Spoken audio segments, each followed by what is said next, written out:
رب اشرح لي صدري ويسر لي أمري واحلل عقدة من لساني يفقه قولي آمين يا رب العالمين. ثم أما بعد، السلام عليكم ورحمة الله وبركاته. Surah Ash-Shura, ayah number 1.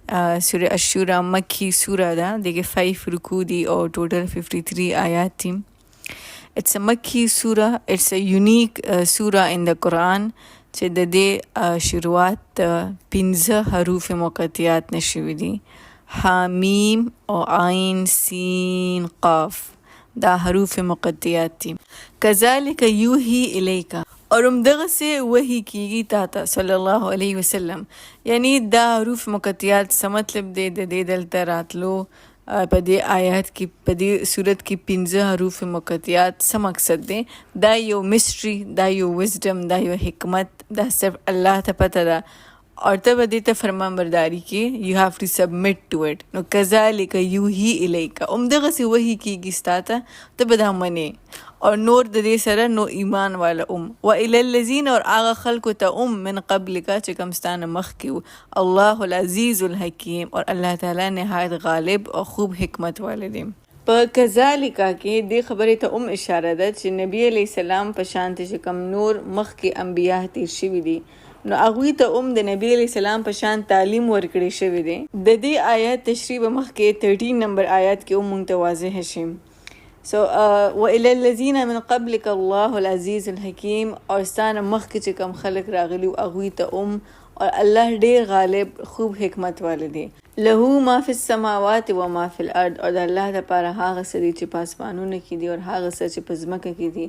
وهو العلی العظیم، اور الله تعالی ډیر بلند، ډیر اوچت اور عظیم، ډیر عظمت والا دی. He is great, high and great. تکاد السماوات، اور نزدې ده چې دا اسمانونه یتفطرن پټ جای اوښلیږي من فوقهن د خپل د برنه.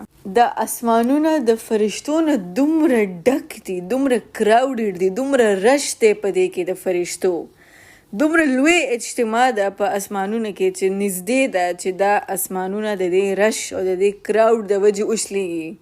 یو حدیث کې راځي نبی علیہ السلام فرماو کړي صلی الله علیه وسلم چې په اسمانونو کې یو بالشت زین برابر ځای نشته، یعنی یو لیش 15 ګوتې چې زمونږ دي دومره برابر ځای خالی نشته چې په کم کې فرشتې سجده نه کړي او یا په قیام کې مصروف نه. سبحان الله، دومره کراوډنس دی، دومره کراوډډ دي د اسمانونه د فرشتو سره. سورہ مدثر آیه نمبر 31 کې د فرشتو د کثرت تعداد متعلق د الفاظ راغلي وما یعلم جنود ربک الا هو، او ستا د رب د لشکرو په باره کې سوای ستا د رب نه هیڅ چاته نه ده پته چې په اسمانونه کې کم قسم رشته د فرشتو دومره ډیر چې تکاد السماوات یتفطرن من فوقهن، نږدې ده چې دا اسمانونه اوښلیږي من فوقهن د خپل د برنه. والملائکة، او فرشتې یسبحون هغوی تسبیح کوي بحمد ربهم د خپل رب د حمد سره. ویستغفرون، اور هغوی استغفار غواړي، هغوی معافي غواړي لمن د هغه چا لپاره فی الارض چې کوم په ځمکه کې دي. چرته چې کم کور کې قرآن ویلې کېږي، قرآن پڑھاویږي، قرآن تلاوت کېږي، قرآن سټډي کېږي، any relationship with the قرآن، نو هغه کور د اسمان نه داسې ښکاري لکه مونږ چې اسمان ته وګوري او مونږ ته ستوري ښکاري، مونږ ته سټارز ښکاري، شایننګ سټارز. دغسې اسمان والو ته د اسمان چې کوم مخلوق دی هغوی ته هغه کورونه داسې ښکاري لکه سټارز. د دې کورونو دپاره، د دې خلکو دپاره فرشتې هغه مسلسل ویستغفرون لمن فی الارض استغفار کوي، هغوی دپاره معافي غواړي د هغه چا دپاره چې کوم په ځمکه کې دي. الا and نو، خبردار واورئ، ان الله بشک الله هو الغفور الرحیم، الله ډیر بخونکی نهایت رحم کوونکی دی. ریممبر سورہ المؤمن کې آیه نمبر 7 که 8 not sure but آیه نمبر 7 چې مونږ ویلي وو چې فرشتې چې کم دي نو هغه داسې یو ګروپ آف فرشتې دي چې کم د عرش نه گردش کوي، حاملین عرش. نو دا فرشتې دوی د الله تسبیح بیانوي، دوی الحمدلله وایي او دوی د اهل ایمان والو دپاره د مغفرت او د رحمت دعاګانې کوي. ان الله هو الغفور الرحیم، اور الله ډیر بخونکی او نهایت رحم کوونکی دی. والذین هغه خلق اتخذوا چې جوړ کړي دي، نیولي دي، من دونه د الله نه سوا، اولیاء نور کارساز، نور اولیاء. الله حفیظ خوب نگهبان دی، علیهم په دوی باندې.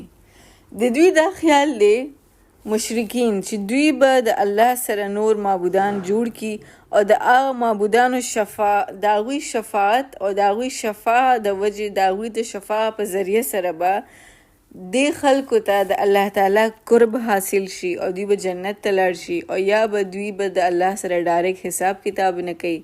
نو دوی ځانه یو قسم له یو مینیجرز منځ کې جوړ کړي دي چې زموږ د الله سره ډایرکټ سره نه شي، بس دا معبودان به زموږ شفارس وکړي او موږ به بچ کړي.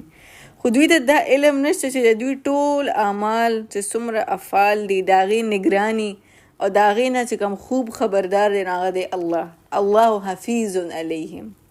الله ته د دوی د هر څه پته ده او د دوی چې کومه اعمال نامه ده نو هغه تیاریږي لګیا دی.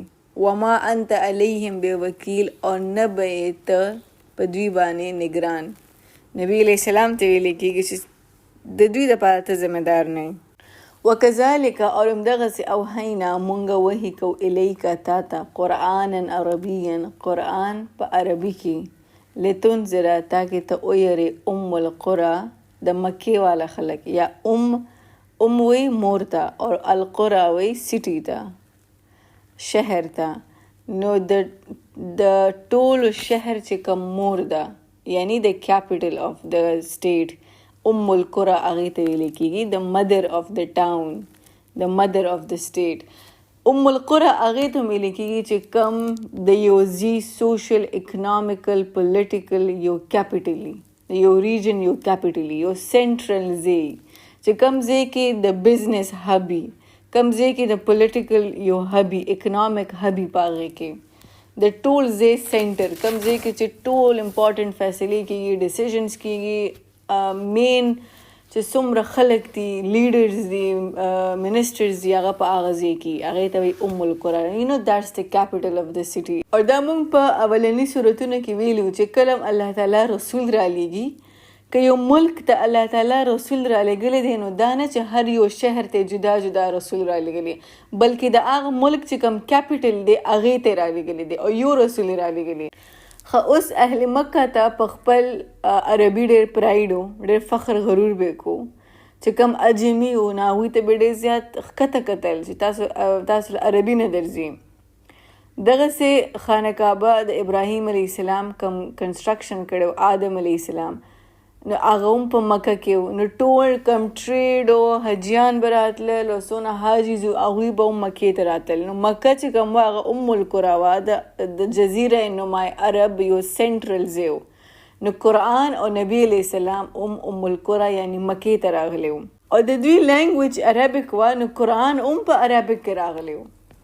داسې خو به نه کېده که نه چې قرآن په اجمي ژبه کې راغلی او راغلی و مکې ته، بیا خو به د هغوی سره ډېر اوپن ابجیکشنز و چې دې باندې خو موږ نه پوهېږو، د هغوی په ژبه کې راغلی و القرى. خو صرف مکې والو ته خو نه و راغلی قرآن. ومن حولها، او کم چې د دې سفیر نه ارد ګرد دي. بیکاز ون لاست پوینټ، القرى اولنی کنسټرکشن د خانه کعبې چې چا کړی و هغه څوک و؟ حضرت آدم علیه السلام. هغې نه پس د نوح علیه السلام سیلاب راغلی و او خانه کعبې دا بره پورشن سیلاب کې تللی او فاونډیشن په ځای ولاړو. ابراهیم علیه السلام بیا دا ښکته چې کوم فاونډیشن جوړو نو دی راوچت کو. خو اولنی کنسټرکشن د دنیا اولنی کنسټرکشن هغه آدم علیه السلام کړی و. نو چې په کوم ځای کې د دنیا اولنی کنسټرکشن وشي نو هغه د دنیا اولنی شهر او. So it's the mother of all cities. Till date تر نن ورځو پورې د ټولې دنیا چې کوم سینټر دی هغه مکه ده، د ټولې دنیا چې کوم کیپټل دی هغه هم مکه ده. که 50% خلک د دې نه انکار کوي، د هغوی د انکار نه څه فرق نه پرېوځي. دی خو دی القرى مکه د ټولې دنیا سینټر دی، د ټولې دنیا یو کیپټل دی. نو وکذالک اوحینا الیک، اور همدغسې موږ وحي کړي د تا ته قرآن عربیا، قرآن په عربي کې، لتنذر تاکې ته ویرې القرى مکې والا خلک، او صرف هغوی دپاره خو قرآن نه ومن حولها، او څوک چې د دې ارد ګرد دي، یعنی څوک چې د دې سفیر ارد گرد دي. اوس په دې کې حولها کې اوس څوک څه راځي، په دې کې طایف هم راتلی شي، په دې کې مدینه هم راتلی شي، په دې کې جده هم راتلی شي، په دې کې دمام هم راتلی شي. که دا موږ لږ شان ایکسټینډډ کو نو شام هم دی، فلسطین هم دی.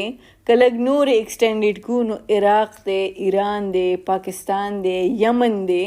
که لږ نور موږ دا حولها ایکسټینډ کو، د کې ټرکی هم راځي، روم هم راځي، ایشیا، پوره ایشیا په دې کې راځي. او که لږ نور هم ایکسټینډ کړي نو پوره یورپ راځي. نو دا حولها کې څه لیمټ نشته. دا قرآن اول په مکه کې نازل شوی په ان د لینګویج اف عربیه.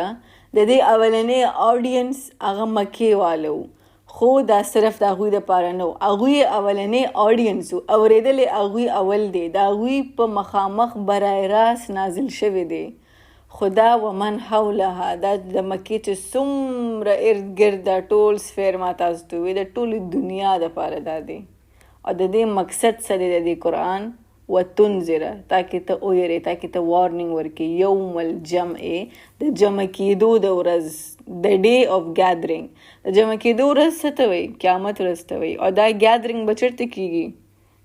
دا اجماع، دا جماعت، دا به چېرته را جمع کېږي؟ مکه. نو القرى مکه د ځکه القرى هم ویلې کېږي چې د ډے آف ګیدرنګ، قیامت ودرېدل، هغه به آن د میدان عرفه باندې کېږي. میدان عرفه چېرته ده؟ مکه کې ده. لا ریب فیه، نشته څه شک په دې کې. فریق، یو ګروه به فی الجنه، په جنت کې، و فریق، او یو ګروه به فی الصغیر، هغه به په لمبو کې. صغیر څه ته وایي؟ فلیمز، د اور شولې، بړکنے والی آگ، فی الصغیر.